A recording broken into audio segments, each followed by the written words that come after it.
A warm welcome to today's video explaining virtue ethics for philosophy A-level.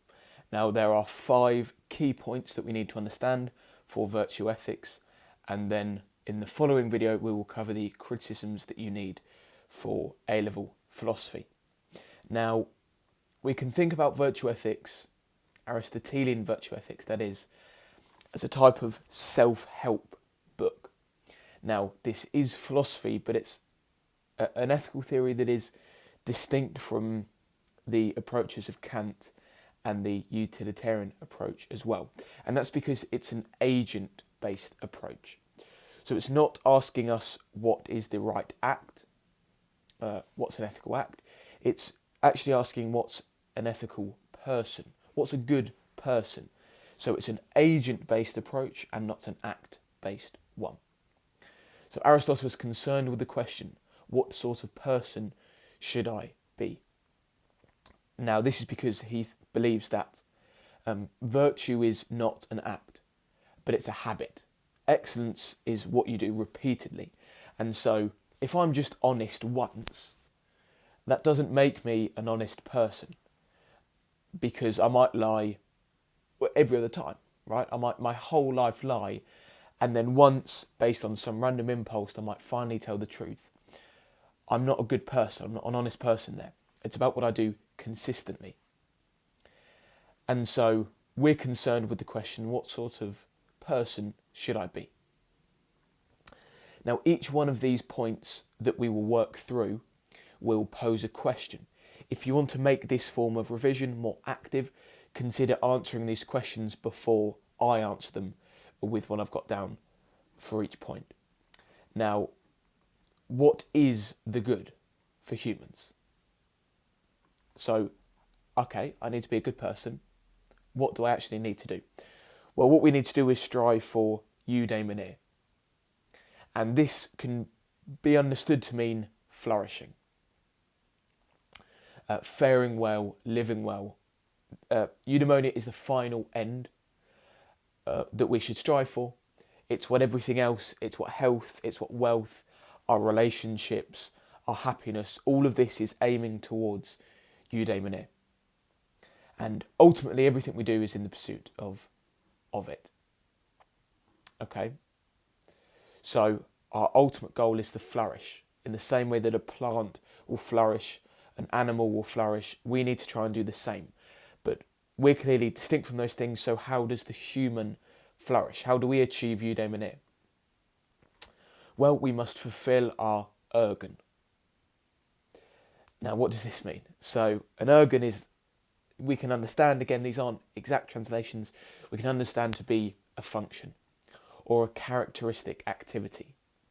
So, I've got a knife below, the characteristic activity, the function, the ergon of a knife is to cut, of an eye is to see. And so the way we do this for humans is to live in accordance with reason, live as rational animals. That's what distinguishes us from all other creatures on earth. We have the ability to reason. And so to achieve our ergon, our special purpose, the human's characteristic activity is to live in accordance with reason. How do we do this? How do we fulfill our ergon? Well, we need to habituate the virtues. So the virtues are the things which help us, the arete, I think that's how we say it, the arete, these are things which help us fulfill our function. And so the virtues of a knife might be sharpness, a good handle, for example, and these qualities help the knife perform its function of cutting. And so the virtues are what help us fulfill our ergon. And these are things like loyalty, kindness, courage. You get the idea. These are our virtues, and these help us achieve Eudaimonia. So in the same way that the sharpness helps the knife to cut, reason helps the agent, helps us fulfill our ergon. So a good human is reasonable. But how do we know what qualities are virtuous? Now, In the next video, I'll cover the criticisms that you need to understand here. This point here is a criticism in and of itself. Not that Aristotle, I suppose, knows it. But the way we understand what a virtuous act is we look at people who are virtuous. And so we need moral role models. They might be parents, teachers, siblings. They might be neighbours, or the person itself doesn't matter. But in our lives, we recognise people who are being moral, who are ethical, who are good, who are virtuous. And so we need to try and mirror those qualities. So that's how we understand what the virtues are. But now we need to understand how we develop them.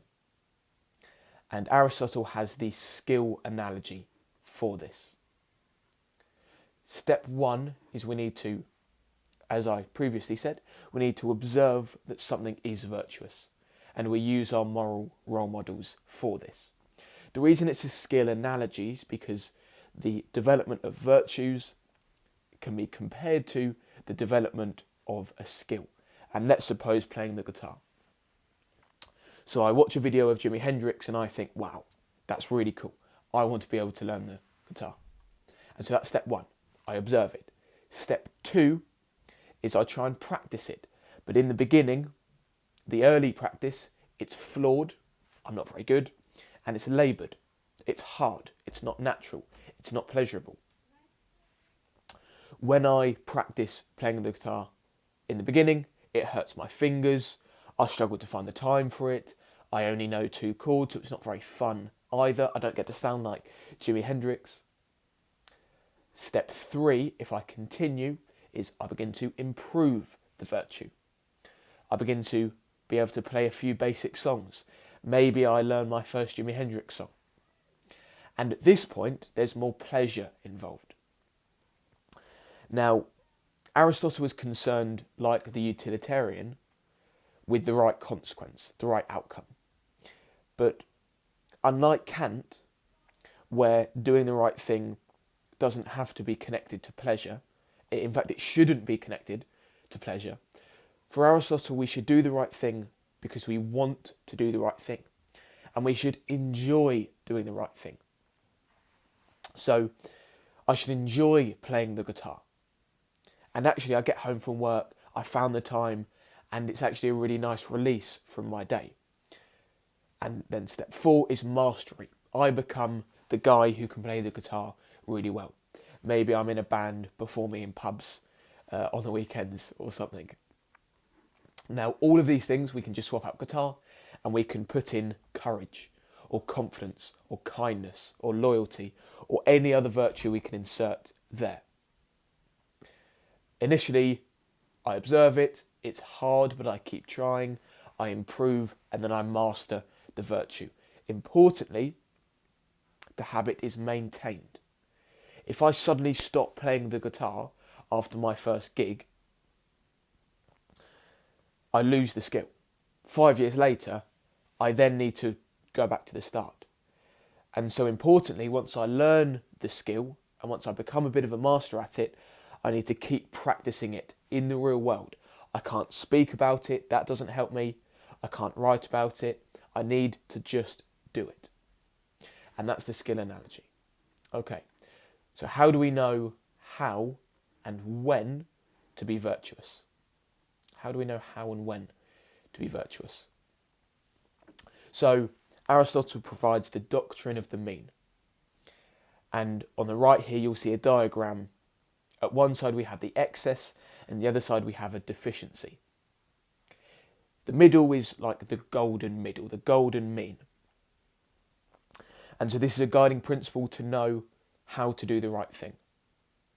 So I need to use my own reason to know in any given situation how much of a virtue I need to apply. For any given virtue, let's say courage, there's a corresponding excess, cockiness, and a deficiency, cowardice. And this is true for any virtue. So for justice, as you can see here, temperaments and prudence as well. So all of your virtues, they don't always have to be in the middle. Sometimes you might need an excess of courage before you get up on stage, for example, or into the ring for a fight. Or you might need less of it. For example, your character might be confident. For me, I'm a naturally confident person. And so sometimes I get into rooms and I think, okay, Sam, don't say too much. Don't be too loud. Just sit and listen. And so that's me possibly using a deficiency of confidence, but I use my reason to determine that sometimes that is appropriate. Now, the golden mean will vary, as I've said. This is why we need practical wisdom to work out how much we need in each situation. Every single virtue has an excess and a deficiency. Sometimes the excess is appropriate and sometimes the deficiency is as well. But that's how we know how much virtue we need to apply in any given situation. Okay, I mentioned practical wisdom. What is practical wisdom? So practical reasoning, or wisdom, concerns our goals. So practical reasoning in every situation. For example, if a goal of mine, a New Year's resolution, is to just be a more assertive person, then most of the time I'm going to have an excess of that. I'm going to really try and just, in certain situations, if people are trying to mug me off, I'm going to be more assertive. Now, most people might consider my actions a bit on the excess, but I know because of my practical wisdom, because of my goals, I'm going to use a slight excess of that. Now, absolute reasoning in sort of more practical terms can look like understanding the situations we find ourselves in. Okay, so just having wit about us, just being sensible, planning our goals, having good, fair judgment and cleverness to achieve our desired ends. So this is what Aristotle means by practical wisdom here. Just being reasonable, being sensible as a moral free agent. And the final part of virtue ethics that we need to understand is here. What are we responsible for? Now, we are only responsible for our voluntary acts. So if it's an intended act, I knew what the consequence would be. I knew I had good knowledge of the situation that I was in. Then I can be judged on that. That will contribute to my character. If the action is involuntary, so if it's forced upon me, or if it's non-voluntary, if it was a compulsion, a twitch or something, then neither of those actions I'm responsible for, and so they don't need to contribute to my character. If I'm held hostage, I'm forced into certain situations, I'm forced into doing certain acts.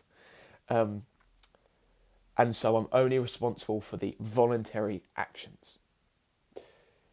These steps here, these are virtue ethics. These are everything that you need to know and understand for virtue ethics. As I said, in my next video, I will explain the criticisms to this theory. I hope this video has been helpful. Please give it a like and share it with your classmates if it has. Thank you for watching.